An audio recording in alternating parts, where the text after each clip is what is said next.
And Brush is a capture application that lets you make brushes for Photoshop, Illustrator, and the new Adobe Photoshop Sketch from images.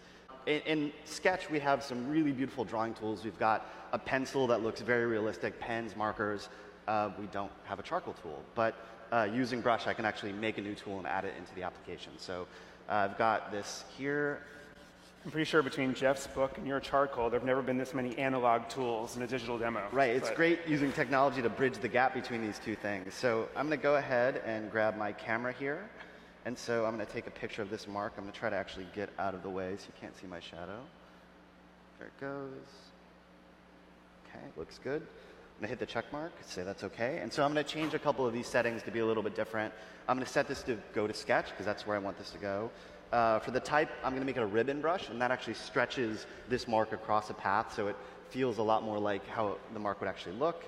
Make sure my repeat is set, and again, I'm going to crop out a lot of the unwanted area here, zoom this in a little bit, start to change how this repeats.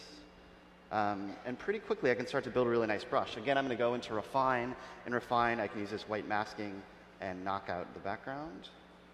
Notice the zen of these capture apps, right? And the design language, they're very simple. They all work the same way. You capture something, you can edit it if you want to, you can get a little geeky with it, but then you save it, it's to your creative profile, you can use it anywhere. Once you know how to use one of these capture apps, you know how to use all of them.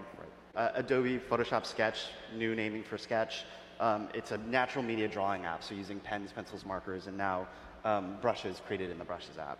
So I'm going to go ahead and launch this blank canvas here. And if I click on this new tool, our Brushes tool, you'll be able to see that there are brushes built into the application that were actually created using the Brush app. So we're using one of our apps to actually make tools that go into one of our other apps. It's pretty exciting. So that showed up. So I've got my charcoal brush here, and I can start to make marks with it. And if I zoom in, you see all of the little bits and pieces of charcoal that broke off. I mean, it looks really organic. So really, anything you can capture with your camera, you can make into a brush and start drawing with it. It's really amazing.